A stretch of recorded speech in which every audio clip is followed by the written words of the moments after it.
आज की क्लास में आपका एक बार फिर से स्वागत है। वैदिक गणित हम पढ़ रहे थे। सूत्र निखिलम के कुछ क्वेश्चंस किए थे। दो अंकों के गुणनफल यानी दो संख्याओं के गुणा जो है वो हमने देखे। उसमें हमने आधार वाले कॉन्सेप्ट उपाधार वाले कॉन्सेप्ट दोनों बात की थी। अब हमारे तीन संख्याओं का गुणन हो तो इसमें भी दोनों है। तीन संख्याओं का गुणन हो, आधार वाला केवल आधार से ही सॉल्व हो जाए या फिर उपाधार की भी जरूरत पड़े, तो दोनों तरह के क्वेश्चंस देखेंगे। पहले देखते हैं जो नॉर्मल है, जैसे 11 इंटू 12 इंटू 13, अगर इनको गुणा किया जाए, भाई गुणा करके तो देख ही सकते हैं। वैदिक गणित क्या सिस्टम इसमें बताती है वो देखिए। 11 12 13 हमने देखा था आधार के अकॉर्डिंग। तो भाई आधार की बात करें तो आधार तो हमें कितना लेना होगा, 10।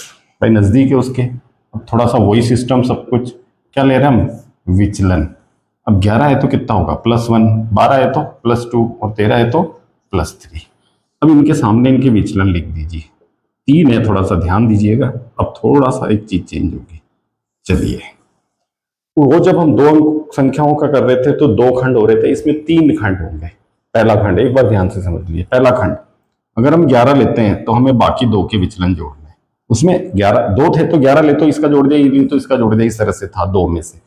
11 लोगे तो ये जुड़ेंगे, 12 लोगे तो ये और ये जुड़ेंगे, और 13 लोगे तो ये जुड़ेंगे। एक ही बात है, तीनों से सेम आना है। कैसे, जैसे 11 लिया तो क्या जुड़ेगा, 2 + 3। जुड़ने का मतलब इसलिए कि प्लस है, इसलिए अगर माइनस हो तो घटेगा।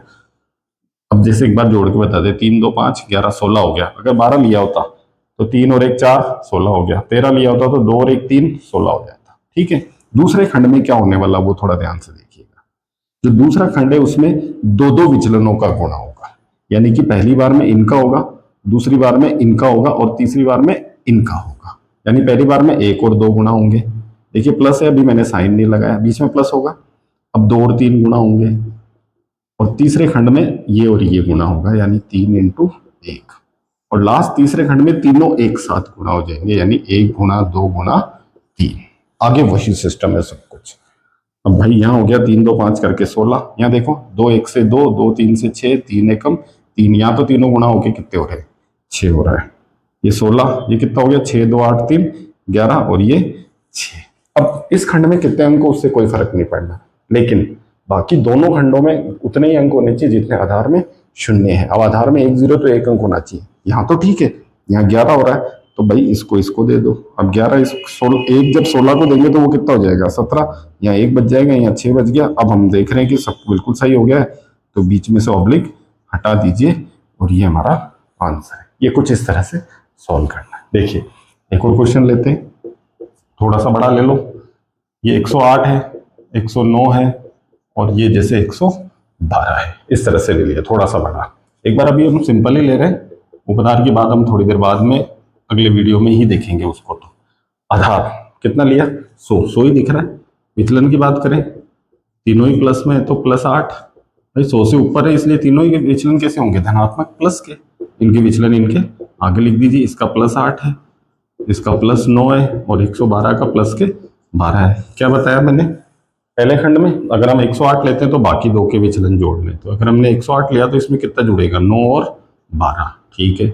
दूसरे खंड में दो दो का गुणा, यानी 8 गुणा किससे होगा, 9 से, प्लस 9 गुणा किससे होगा, 12 से, और प्लस 12 किससे गुणा होगा, 8 से। ये तो ये हुआ है। और जो तीसरा खंड है उसमें तीनों का एक साथ गुणा, ये मैंने यहाँ किया है, 8 गुणा 9 गुणा 12। थोड़ा सिंप्लीफाई कीजिए, जोड़ के देख लो, 12 और 9 21 हो गए। 21 और 108 जोड़े तो कितने हो गए भाई, 129। ठीक है, ये हो गया 129। भाई 108 और 9 117, 12 129। इधर देखो 8 नम 72 हो गया, 12 नम 108 हो गया, और 12 अट्टे 96 हो गया। इधर देखें एक साथ गुणाएंगे तो इनको, 12 नम 108, और 108 को 8 से गुणा कर लो, 864 आएगा। गुणा करके देख लो, 12 नम 108, 8 से गुणा कर लो, कितना आएगा, 864। ठीक है, थोड़ा सिंप्लीफाई और करते हैं। ये कितना हो गया, 72 8 180 हो गया। 180 में ये जोड़ेंगे तो 276 हो चुका है। जोड़ के देख लें, 8 से 14 और 2 16, 6 1 10, 10 और 7 17, 1 ये हो गए। ठीक है। अब अंकों का सिस्टम, इसमें कितने भी अंक हो कोई इश्यू नहीं, इसमें और इसमें उतने अंक होने चाहिए जितने आधार में 0। आधार में 2 0 है। अब 2 0 है तो भाई वो वाली बात आ गई, 2 0 है तो अब इधर से स्टार्ट कीजिए। पहले 8 इसको दे दीजिए, ये 8 हमने इसको दे दिया तो ये हो गया 129, 8 इसमें जुड़ा तो ये 284 हो गया, यहाँ बच गया 64, इसका काम खत्म।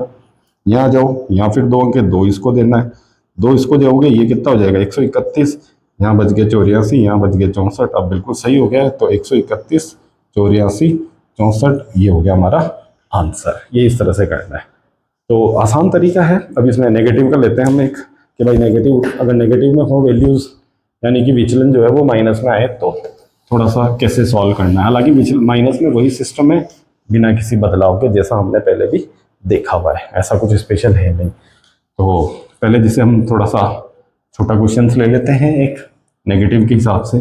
जैसे हमने ये ले लिया 8 है और ये मेरा 12 है और ये मेरा 14 है, इन तीनों को गुणा करना है। भाई 10 के पास में है तो आधार तो हमने कितने ले लिया 10। अब हमने क्या ले लिया इनके विचलन, 8 10 से कम है तो -2, 12 प्लस के 2 और ये हो गया प्लस के 4। चलिए इनके विचलन इनके सामने लिखिए, ये हो गया 12 का प्लस 2, 14 का प्लस 4। क्या बताया, अगर 8 लेते हो तो ये प्लस है तो जुड़ेंगे, माइनस हो तो घटेगा, 8 ही लेना। क्यों, ताकि दोनों जुड़े, तो थोड़ा सा कैलकुलेशन आसान पड़ेगी। हालांकि 12 लेोगे तो 2 घटेगा, 4 जुड़ेगा, 14 लेोगे तब भी आसान है, 14 लेोगे तो ये दोनों वैसे ही 14 हो रहा है, दिख रहा है, प्लस माइनस 2 कट जाएगा। अब इनका गुणा -2 प्लस 2 से, प्लस 2 प्लस 4 से और प्लस 4 -2 से, बीच में हमारा हो गया प्लस। और लास्ट और तीसरे खंड में तीनों का एक साथ गुणा, किसका -2, 2 और हमारा प्लस का 4। चलिए सिंप्लीफाई कीजिए, ये कितना हो रहा है 14, इधर देखिए ये हो गया माइनस का 4, ये प्लस के 8, ये माइनस का 8, इधर माइनस में आना है, 2 दूनी 4, 4 चौक 16। देखिए यहाँ प्लस का 8 माइनस के 8 से कट गया, यानी यहाँ तो 4 पे क्या बच गया 12 और यहाँ बच रहा 16 पे 12। अब थोड़ा सा ध्यान देना, नेगेटिव आए तो क्या करना है वो थोड़ा सा देख लीजिए। भाई माइनस में आए तो प्लस के हिसाब से ही करना पड़ेगा, जब तो होगा ही। अब दोनों तो है, इधर से अगर हम इधर से स्टार्ट करेंगे जब भी हमारा सिस्टम लग जाएगा, ऐसे कोई इश्यू नहीं है। जैसे इसमें से एक कम कर दो, 14 में से एक कम करके इसको किस में से घटा दो 10 में से, इसको अभी छेड़ा ही नहीं है, इसको अभी तक हमने वही रखने दिया क्योंकि उसको तो हम अभी छेड़ना ही नहीं चाह रहे हैं। ये हो गया मेरा 13, या कितने बच गए 6 और यह मेरा ये है। अब ये भाई 2 अंक है, इधर तो एक ही अंक था तो सिस्टम शुरू हुआ, 2 अंक है, 1 0 है, लेकिन यहाँ तो 2 है तो इसे एक को इसको देना पड़ेगा। अब एक भाई एक नेगेटिव में है, बार लगा है तो कितना बन जाएगा वो 5 और ये 6 बार, आगे सिस्टम हमें पता है। ये 13, इधर 5 में से एक कम करना है और इसको किस में से माइनस करोगे आधार यानी 10 में से, ये हो गया 13, ये 4 और ये 4। तो फाइनली आंसर कितना आना चाहिए 1344। इसको जरूर गुणा करके देख लें, 12 8 96 और 96 को किससे गुणा करके देखें 14 से, 14 छिंग 84, हासिल के कितने बच गए 8, 14 नम 126 और 8 134 आंसर। देखिए यहाँ एक चीज कोई कह सकता है कि भाई उस उधर से स्टार्ट किया तो उसमें इधर से किया तो इसमें क्यों नहीं किया, बिल्कुल कर सकते हो, इधर से भी, इधर से शुरू करोगे, एक इसको दे दो नेगेटिव है 5 हो जाएगा, उसके बाद भी कर सकते हो, दोनों से ही आंसर आना है, ऐसा कुछ नहीं है। ये मत सोचना कि भाई नेगेटिव आए तो इधर से ही करना कंपलसरी है, ऐसा कुछ स्पेशल नहीं है। चलिए एक और क्वेश्चन ले लेते हैं जल्दी से, माइनस प्लस में दोनों के हिसाब से ले लो ताकि थोड़ा सा 3 अंकों का भी क्लियर हो जाए। जैसे ये मैंने ले लिया 96, 97 और 98, तीनों ही नेगेटिव में लिए, ठीक है। आधार कितना है 100, भाई विचलन की बात करें तीनों ही 100 से कम है तो तीनों के नेगेटिव होंगे, माइनस का 4, माइनस के 3, माइनस का 2, इनके सामने लिख दीजिए, इसका -4, इसका -3 और इसका -2। अब क्या करोगे भाई, बिल्कुल हमें पता है क्या करना है। अगर 96 लेते हो तो 3 और 2 दोनों नेगेटिव है, माइनस होंगे, दो विचलनों का गुणा, -4 -3 से, प्लस -3 -2 से, प्लस -2 -4 से, ठीक है। और लास्ट और आखिरी खंड में तीनों का एक साथ गुणा होगा, -4 -3 -2, 3 और 2 5 नेगेटिव माइनस होंगे, कितने बच जाएंगे 91 में। इधर भाई देखो minus minus plus, minus minus plus, minus minus plus, 3 4 12, 3 दूनी 6, 2 चौक 8, इधर तीनों 3 बार नेगेटिव होता नेगेटिव आना है, 4 12, 12 दूनी 24, ये 91, ये हो गया 12 8 20 और 6 26 और यहाँ 24 पे लगा दो बार।